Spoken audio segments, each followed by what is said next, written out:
যাদের দলিল আছে কিন্তু রেকর্ড নামজারি দখল নেই, নতুন ডিজিটাল সার্ভে সিস্টেমে তাদের জন্য সুখবর। বাংলাদেশ সরকারের পক্ষ থেকে নতুন একটি সুখবর প্রদান করা হয়েছে, বিশেষভাবে তাদের জন্য যাদের কাছে জমির দলিল রয়েছে কিন্তু নামজারি বা রেকর্ড নেই এবং জমির দখলও তাদের হাতে নেই। সরকার সর্বশেষ ডিজিটাল সার্ভে বা বিডিএস সার্ভে কার্যক্রম চালু করেছে, যাদের মাধ্যমে এই ধরনের ভূমি মালিকরা তাদের জমি ডিজিটাল রেকর্ডে নিজের নামে অন্তর্ভুক্ত করতে পারবেন।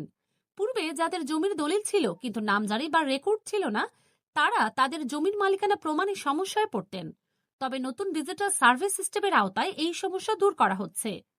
এখন যদি জমির মালিকদের কাছে সঠিক দলিল থাকে, তবে তারা তাদের জমির নিজের নামে রেকর্ড করতে পারবেন, যদিও জমির দখল তাদের কাছে নেই।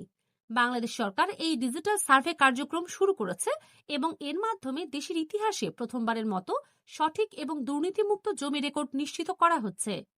পূর্বে যে সকল রেকর্ডিং সিস্টেম ছিল সেগুলো ছিল অ্যানালগ এবং ভুল ভ্রান্তিতে ভরা, যার কারণে অনেক জমির মালিকানা সঠিকভাবে রেকর্ড হয়নি।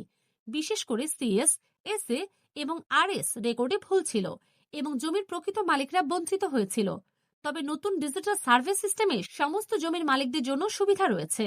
যারা দলিল নিয়ে কিন্তু দখল বা রেকর্ডের নাম নেই, এই সার্ভে কার্যক্রমে শুধুমাত্র দলিল থাকলেই জমি রেকর্ড করার সুযোগ পাওয়া যাবে।